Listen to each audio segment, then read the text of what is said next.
All right, we are joined now by Creighton head coach Greg McDermott as well as senior forward Denzel Mahoney. We'll start with an opening statement from Coach McDermott. Well, it's the Big East. You got two high-scoring, high-flying teams, and my guess is when I watched the film, we missed a lot of threes that I'm okay with us taking. And my guess when Coach Steele watches his film, he's going to say, we had a lot of good shots that we missed as well. My team is tired. 6 games in 16 days, they're running on empty. And to find a way to gut this out against a very good offensive team. In the reality of it, they scored 99 on Oklahoma and 91 on Marquette the other day, and to hold them to 61 the way they'd been playing is a credit to our guys defensively. After that first stretch, the first 12, 13 possessions, they had 22 points, and I think the last 23 possessions of the half, they had 12. Our bench really ignited us the first half, got us back in the game, and then I thought the starters threw a couple punches early in the half to gain some separation, which proved to be really important. But it's 2 games in a row. Last game, Marcus and Denzel struggled to shoot the ball. Today, Marcus and Mitch struggled to shoot the ball. And in the past, we haven't been able to figure out ways to win when that happened. But today Denzel was effective and efficient. CB gets 10 points. Antoine does a great job off the bench. Sharif, Alex, Ryan give us great minutes off the bench. So that bench is coming. The depth is being developed, and to run off 3 in a row after the tough loss to Marquette is a real credit to our guys. All right, we'll take questions for either man. Again, use the raise hand feature. We'll start with Joe Nugent from Channel 6 Sports. Hey, Mac, as that shot by Kunkel is going up in the final seconds there, knowing what happened on Sunday, knowing that you've recruited him before, what's coming through your mind at that moment? I was surprised it didn't go in, and a lot of contact down there along the baseline. I'll have to watch it. Obviously Antoine didn't have to let that one go.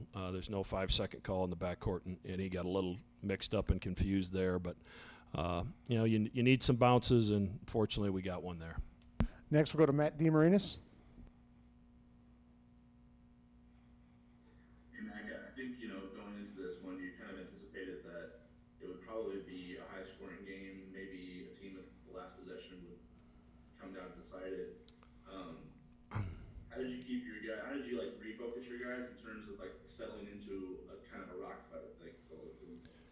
Yeah, I think both teams did a decent job of taking away each other's strengths. I thought we guarded their actions relatively well, and then they guarded our actions well.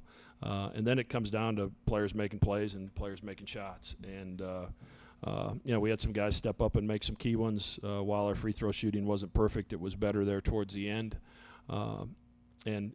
Again, we're a pretty small team, and we found a way to out-rebound it. We out-rebounded St. John's, out-rebounded UConn, and out-rebounded Xavier today. And those are things that have to happen when you're going to win a close game, when it's an atypical style type game for you. And this is 2 in a row at UConn and today that was more of a rock fight, and we found a way to win it. It wasn't pretty, but you can't apologize for wins in this league, especially this year with what everybody's going through. Next we'll go to John Niatala. Denzel, along those lines, kind of what's going through your mind as you see the game, sort of the clock's ticking down, and both teams are in the 50s or 60s or whatever. It's a kind of a rock fight, as Coach Matt said. How do you find a way to get it done, even if you maybe don't have the rhythm that you guys normally do offensively? I think we've had a lot of battles on the road this season so far at UConn and Kansas to prepare us for a moment like this, and just our core guys, Dame, Marcus, and Mitch, just coming together and just finding a way. Next we'll go to Andy Kendy with Channel 7 Sports. Hey, Matt, how important is maturity with your guys having a veteran group to keep their poise when it could have gone south about 16 times? Yeah, I mean we've been there before, and that certainly helps. And but Xavier's got a lot of veterans too. Some of them haven't necessarily been in their program, but they played. Johnson and Kunkel played a lot of college basketball. But I thought we did a great job on Fremantle today. Both the guys that were responsible for him, and then we switched a lot of his screens and made those 3-point shots tough, and then we fought him in the post. And Christian did a good job showing him the ball and getting him in some racking some fouls up, and getting him out of the game ended up to be really critical as to who was going to win that game. Go to John Niatala.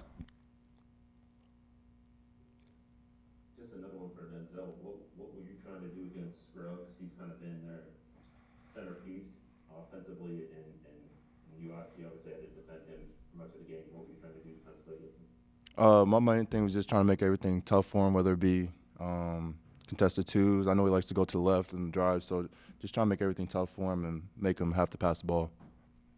All right, we'll go to Andy Kendy, Channel 7. Hey Denzel, and this is for both you and Coach Mack. Denzel, I want you to answer it first. Well, how much of a difference did the crowd make? Did you tell, and did it give you some added juice maybe when you guys were kind of dragging along a little bit? 100%. As Max said earlier, we're a tired team. We've been playing a lot of games, and not so much time. So having the crowd there to give us a little boost of energy, having the crowd in the bench really helped us today. Yeah, I would echo Denzel's statement. It's just, so much work and so much sacrifice by these guys.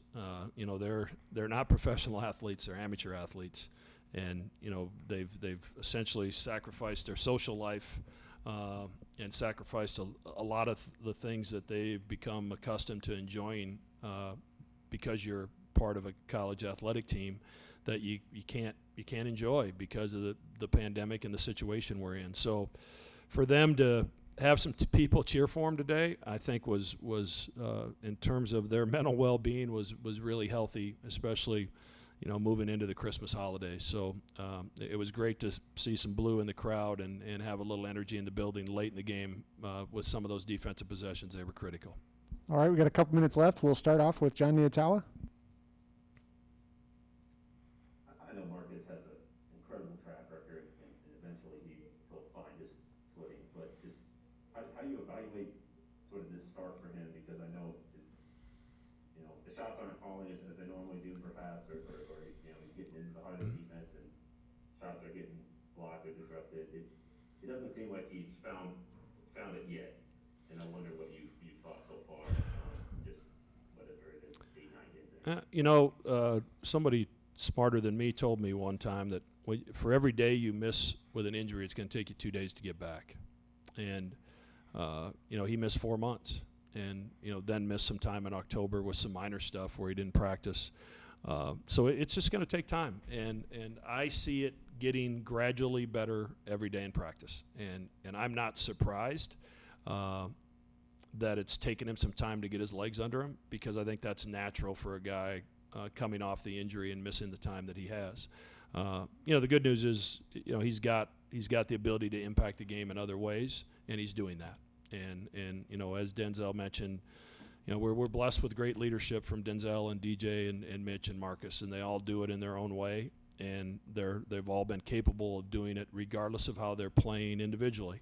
And that's what's going to give us a chance to move forward and have a decent year. So he'll be fine. Like I've said before, I lay awake at night for a bunch of different reasons.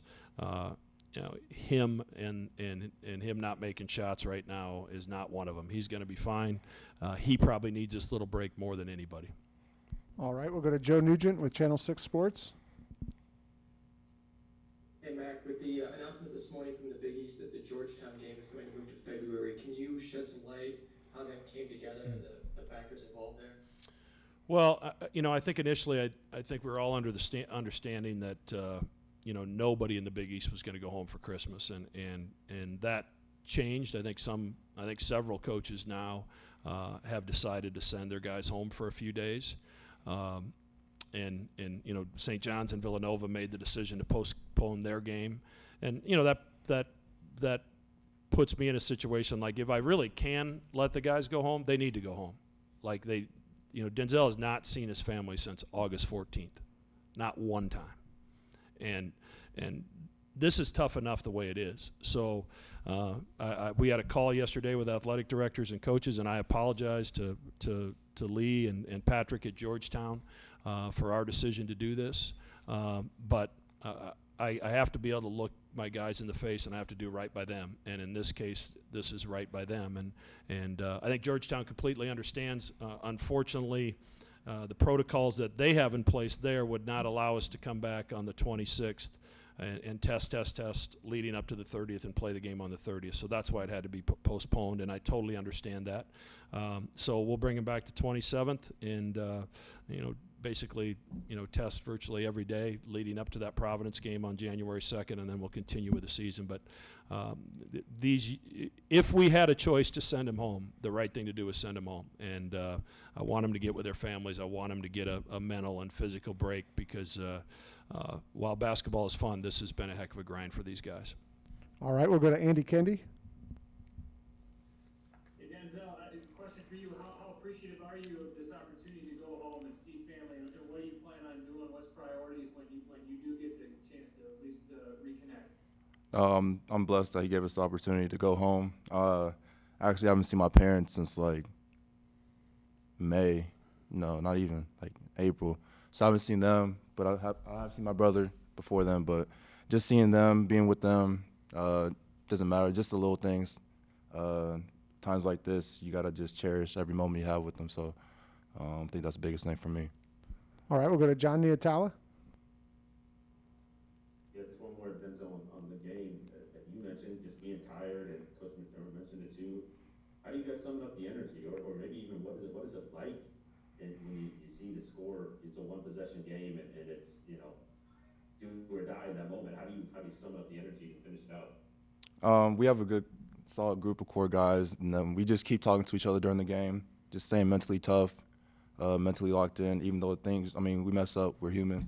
Things might not go our way, but we still have to find a way at the end of the day to do the little things to get the win. I think we did that very well tonight. All right, any final questions for Denzel or Coach McDermott? All right. Thank you. Merry Christmas, everyone. I got one. I had one. Go ahead, John. I just want to ask Denzel, you guys got to wear quality on the back of your jerseys, and Coach McDermott made a video statement before the game. What did it mean to you guys as players to have that on the back of your jersey today? It means a lot. It's hard to put into words, but I do appreciate Mac and everybody that put a hand into making this happen. Just another step forward. And I'll follow up by that. My video is just the first step. There will be a video right before the national anthem by someone from our program moving forward.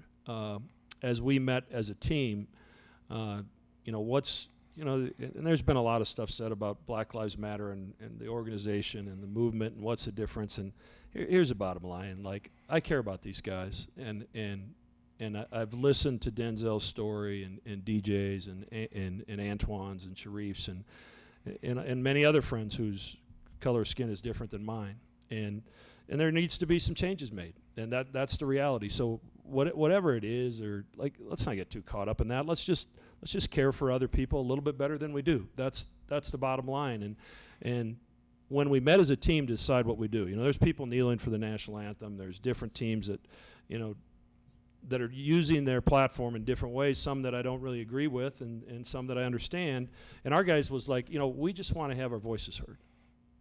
And this is what we chose to do. Equality covers a lot of things, and I don't think there's anybody on the planet that doesn't feel like we can do better in our world in terms of treating everyone equally.